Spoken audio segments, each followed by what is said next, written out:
the small Orkney town of Kirkwall was supposed to be one of the safest corners of Scotland. Nestled among windswept islands, it was a place where people left their doors unlocked, where crime was little more than a whispered rumor, and where violence belonged to stories from faraway cities, not to the cobbled streets of this fishing community. That illusion shattered on a quiet summer evening in 1994.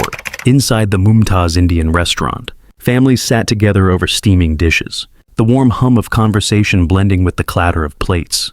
It was just after 9 o'clock, when the night should have been winding down. Suddenly, the sound of the door opening was followed by something no one in Orkney had heard for decades: the deafening crack of a gunshot. Diners froze in disbelief as a young man in a balaclava raised a handgun and fired point-blank at a member of staff. Shamsuddin Mahmud, a 26-year-old waiter and father, collapsed instantly, blood staining the floor tiles where only moments earlier he had been serving food. Customers screamed, ducking beneath tables, their dinners forgotten, while others rushed to the exit in blind panic.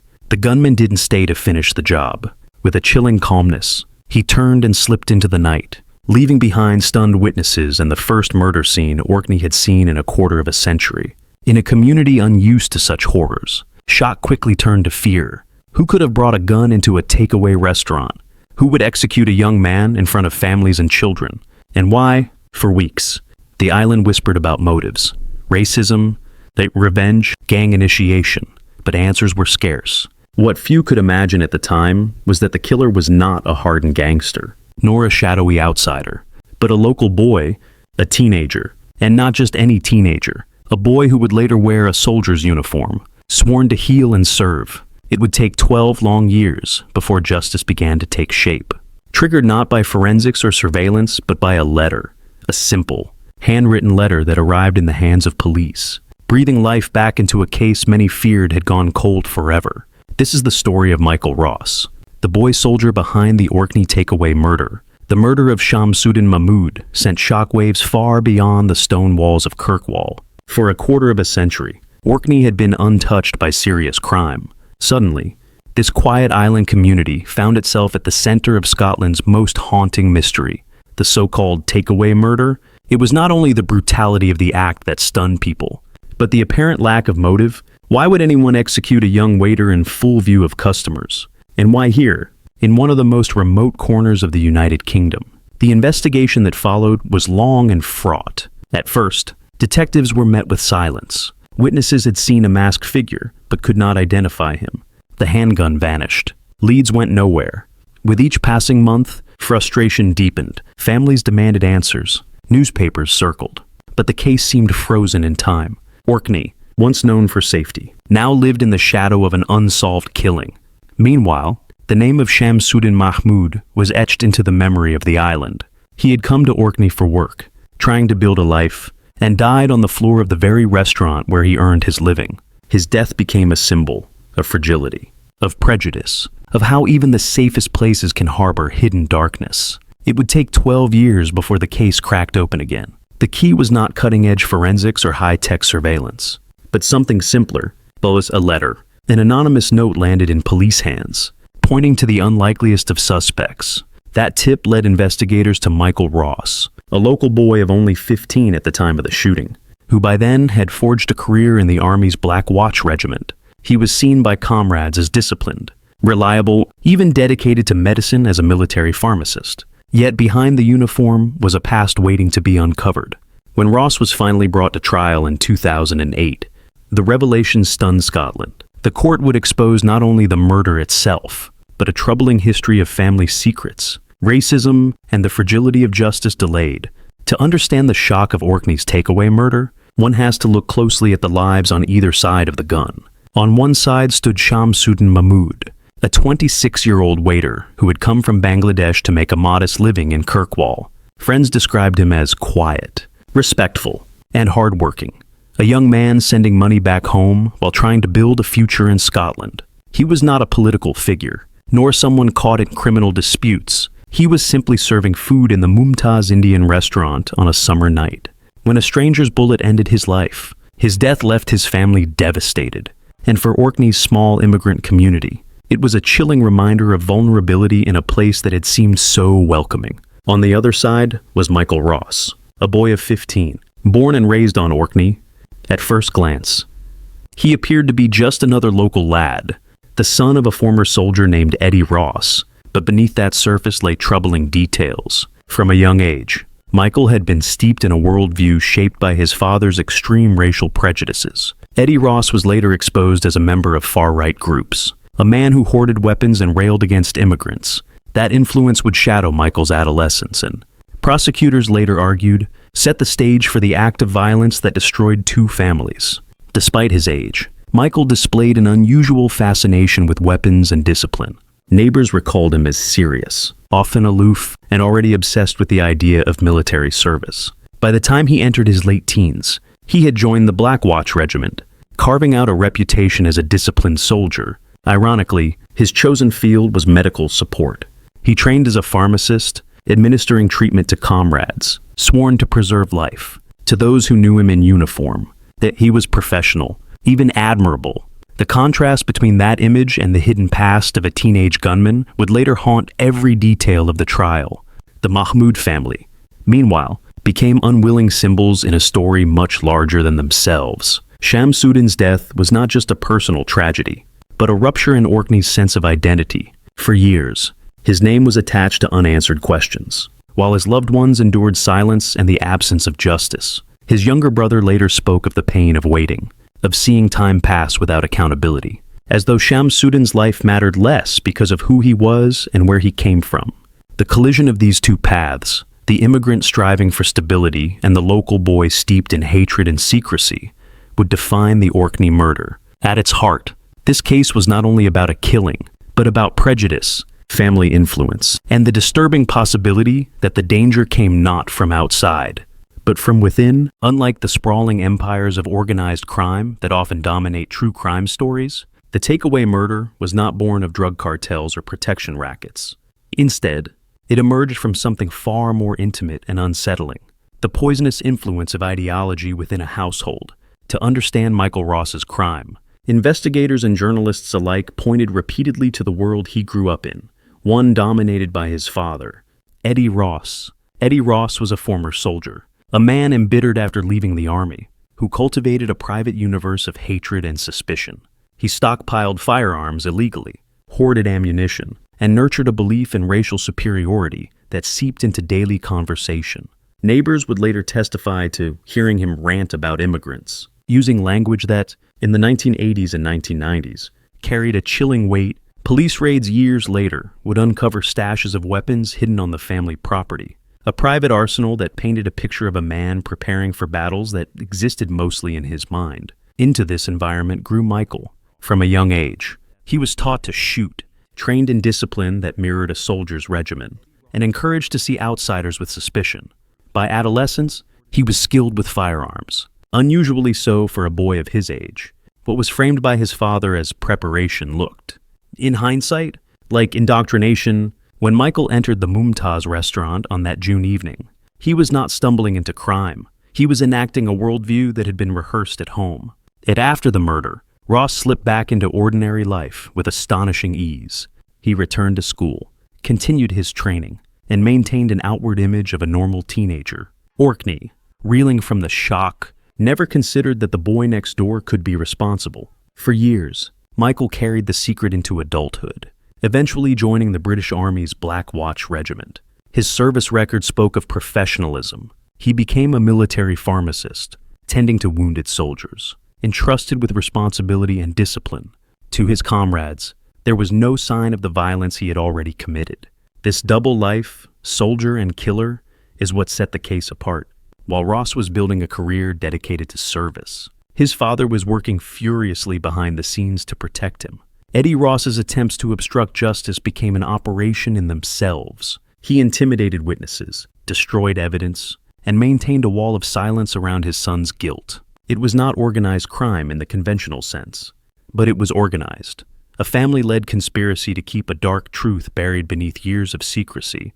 For 12 years, the cover-up held, detectives ran out of leads, locals whispered theories, and the Mahmoud family endured endless grief. Only when an anonymous letter reached police in 2006 did the facade begin to crumble. That letter set in motion an investigation that would reveal the depth of the Ross family's concealment and finally pull Michael from the shadows of suspicion into the full glare of justice. In the immediate aftermath of the shooting, Orkney's police force was overwhelmed. Murders simply didn't happen here, let alone an execution-style killing inside a restaurant filled with families. Detectives from mainland Scotland were quickly drafted in, bringing with them procedures honed on tougher streets. Yet even with added manpower, the case seemed to stall from the start.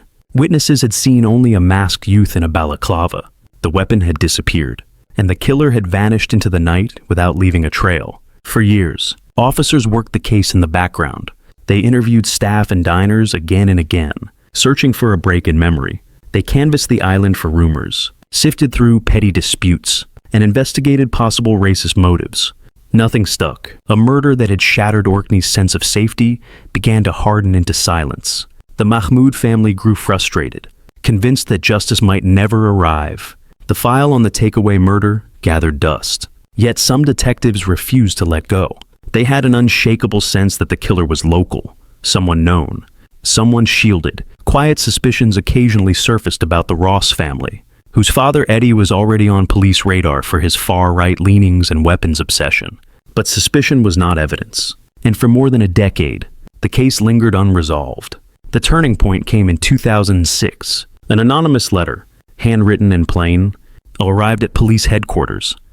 The note suggested that Michael Ross, once just a schoolboy at the time of the murder, now a serving soldier in the Black Watch, was the gunman. Investigators seized on the lead, opening fresh lines of inquiry. They traced the letter back to a man named William Grant, a former soldier who had lived under the Ross family shadow and claimed to have knowledge of their secrets. Armed with this testimony, police returned to Orkney with renewed determination.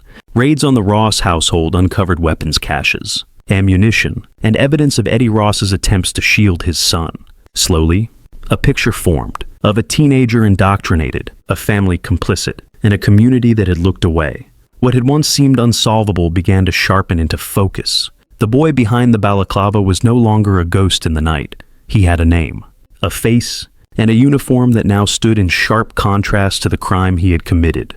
The anonymous letter was the spark, but the real turning point came when police finally confronted the Ross family's carefully constructed wall of silence. Investigators pressed William Grant, the man behind the letter, to testify openly.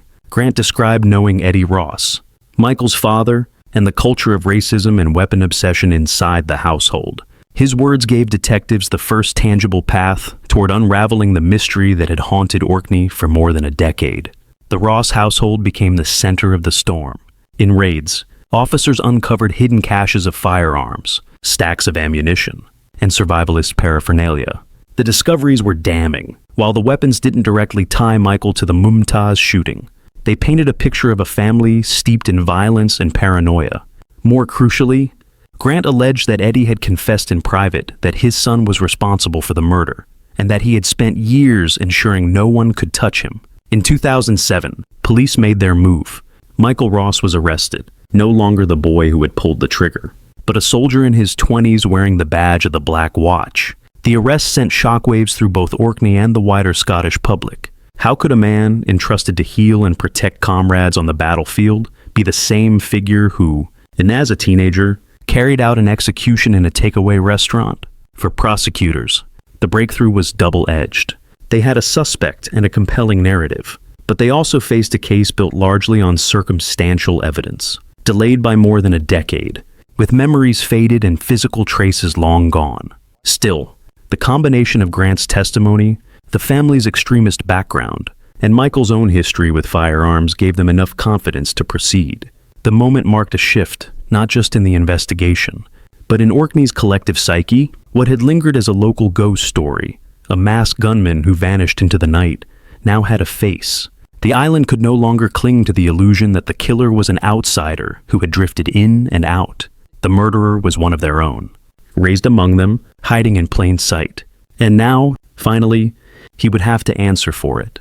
The arrest of Michael Ross was not the kind of cinematic dawn raid seen in gangster films, but it carried its own heavy tension. In 2007, after months of careful preparation, police descended on Orkney with quiet precision. For more than a decade, Ross had lived as a soldier, respected by his peers. seemingly untouchable.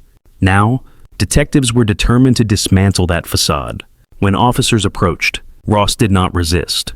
He was calm, almost detached, as though the years of secrecy had prepared him for this moment.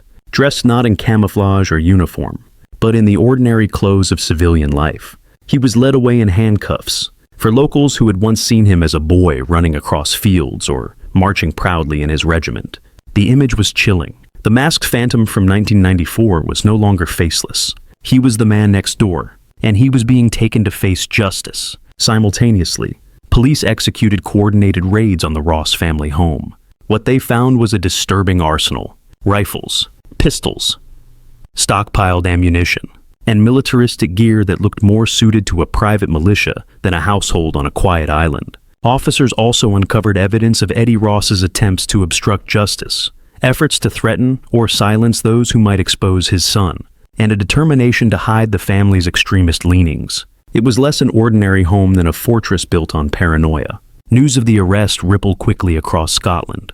National newspapers splashed the story, framing it as the unmasking of a long-feared mystery. For Orkney, the effect was seismic. Families who had dined at the Mumtaz that night, who had carried memories of screams and gunfire for years, suddenly saw the killer's identity revealed. It was not a drifter, not a stranger who had come and gone, but one of their own community's children. The betrayal cut deep. As Michael Ross sat in a holding cell, the groundwork for trial was being laid. Prosecutors prepared to argue that he had acted not in a moment of madness, but as the product of an environment steeped in racism, firearms, and his father's toxic influence. 12 years after the crime, the boy behind the mask was finally in custody. But the battle to prove his guilt in court, and to overcome the weight of years lost, was only just beginning. The trial of Michael Ross began in 2008 at the High Court in Glasgow, far from Orkney's quiet shores, but followed intently by islanders who had lived with the unanswered crime for so long. The courtroom was packed. Journalists, relatives of Shamsuddin Mahmood, and curious members of the public eager to witness the unmasking of Orkney's first murderer in 25 years. From the start, the prosecution laid out its case with stark clarity. They argued that Michael Ross, just 15 years old at the time, had entered the Mumtaz Indian restaurant in June 1994 with a handgun, disguised in a balaclava, and fired deliberately at Shamsuddin Mahmood. They acknowledged that forensic evidence was thin after so many years, but they relied heavily on testimony, especially from William Grant, who revealed Eddie Ross's private admissions and the racist environment that shaped his son. The arsenal discovered in the Ross household, combined with Michael's expertise with firearms, provided a compelling context for the jury. The defense countered fiercely. They painted Ross as a loyal soldier, disciplined and respected, arguing that there was no direct evidence linking him to the crime. His identity as the gunman, they insisted, rested on hearsay, on suspicion fueled by prejudice against his father's extremist views. But the jury listened not just to the words, but to the broader picture: a family enmeshed in secrecy, a young man with the skill, the opportunity, and the silence that followed him for over a decade. After weeks of testimony, the verdict came. Michael Ross was found guilty of the murder of Shamsuddin Mahmood. The judge sentenced him to life imprisonment, with a minimum term of 25 years before eligibility for parole. The words landed heavily for the Mahmood family. A measure of justice after years of anguish. For Orkney, a bitter confirmation that the killer had indeed been among them all along.